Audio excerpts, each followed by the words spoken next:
Bismillahirrahmanirrahim. Assalamualaikum. Kembali lagi bersama saya di channel Screen ini. Nah, pada video kali ini kita akan membahas mengenai selektor CSS. Di mana selektor CSS itu sendiri terbagi menjadi 5, yaitu yang pertama selektor tag. Kemudian ada yang disebut selektor class, selektor ID, selektor atribut, dan selektor universal. Nah, yang pertama kita akan membahas selektor tag terlebih dahulu. Nah, selektor tag itu sendiri merupakan selektor yang memilih elemen berdasarkan nama tag. Nah, contohnya seperti ini.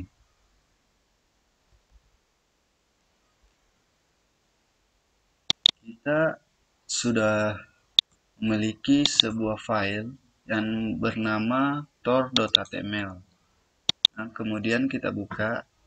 Nah, isinya seperti ini. Nah, selektor tag itu sendiri dapat ditulis seperti ini. Kita buka style CSS dulu.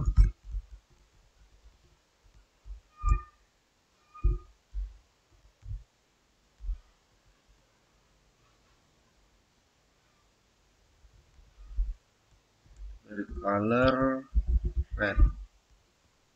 Kemudian di dalam tag body kita menulis tag P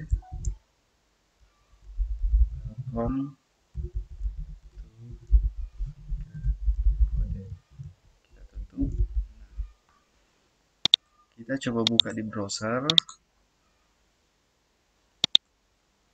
Nah, seperti ini. Ini merupakan selektor tag. Berarti di tag P itu diberi warna merah. Coba kita ganti jadi blue. Kita refresh lagi. Nah, seperti ini. Kita coba menambahkan tag H1.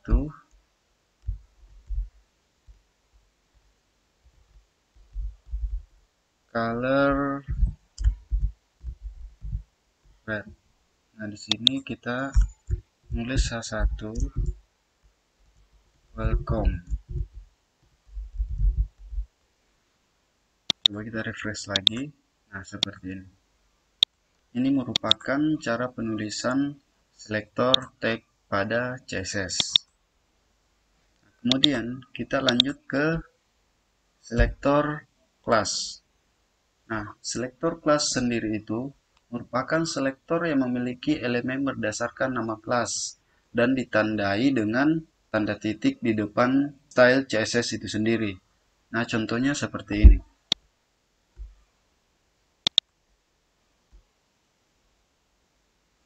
Kita buat satu kelas pertama, diberi nama kelas pertama. Kemudian color yellow.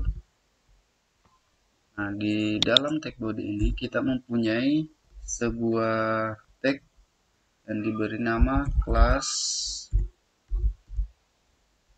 pertama. Tag kelas. Seperti itu.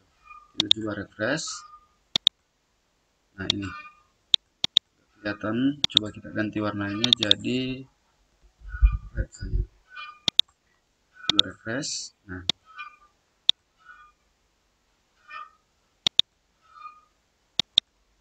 ini kita coba copy lagi. Kelas 2. Berarti masih style selektor kelas ini yang digunakan dengan kelas pertama. Kita coba tambahkan font size 4 px.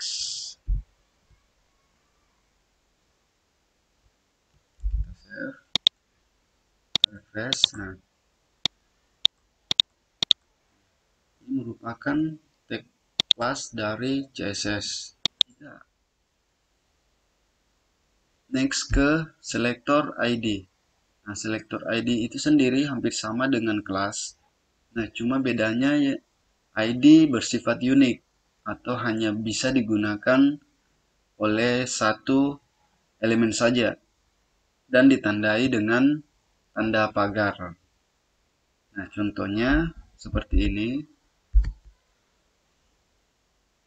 Di sini kita mempunyai sebuah HTML dengan ID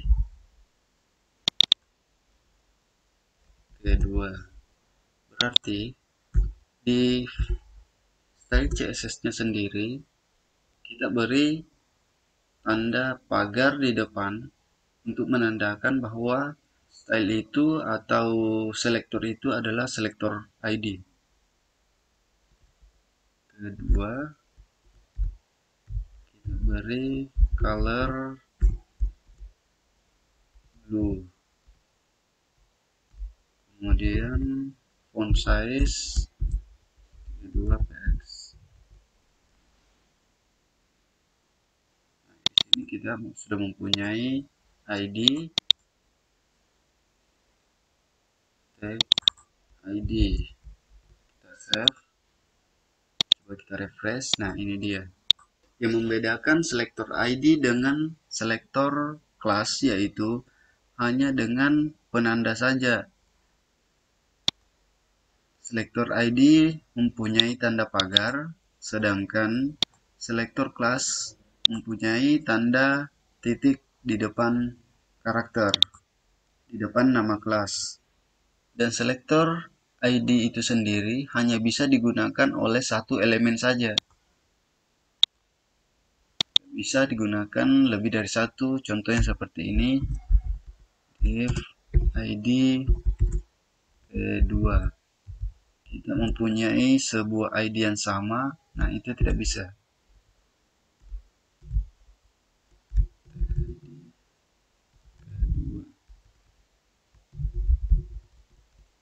Coba kita refresh. Ini tidak bisa. Itu adalah aturan dari selektor ID, hanya bisa digunakan oleh satu elemen saja.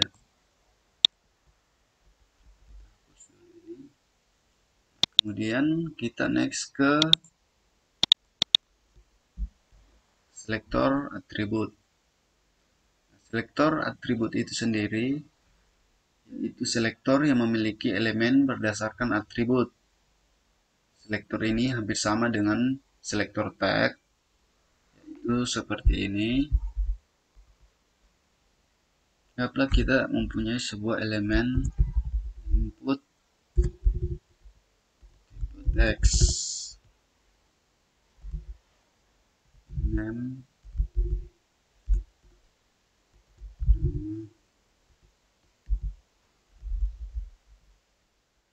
misalkan kita mempunyai selektor atribut di sini input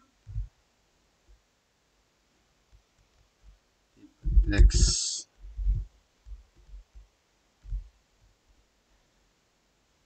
background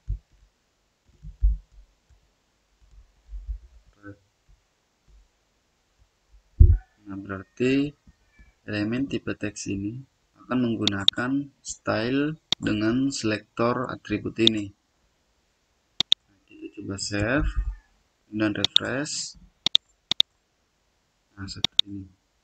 Ada yang salah, coba kita lihat dulu. Oh ya, ini tipe sama dengan teks.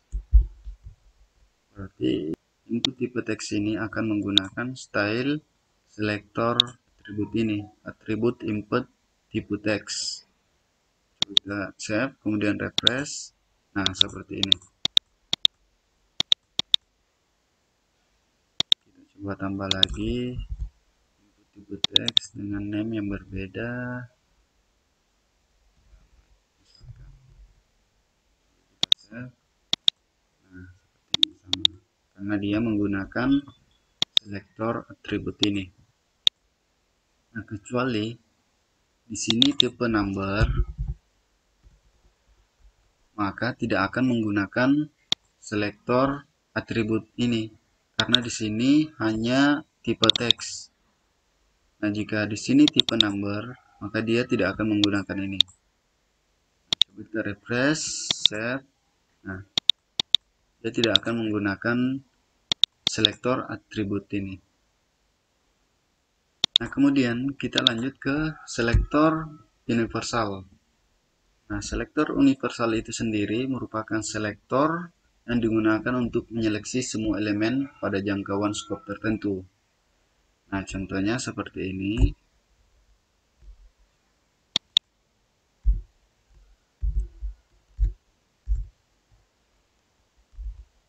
Font size text. Berarti semua dalam elemen ini akan menggunakan style selektor universal ini.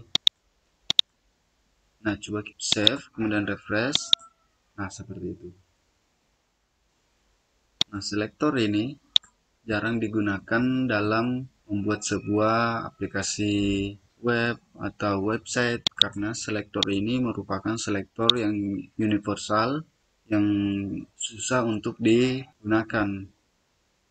Nah, sekian untuk video kali ini yang membahas mengenai selektor CSS.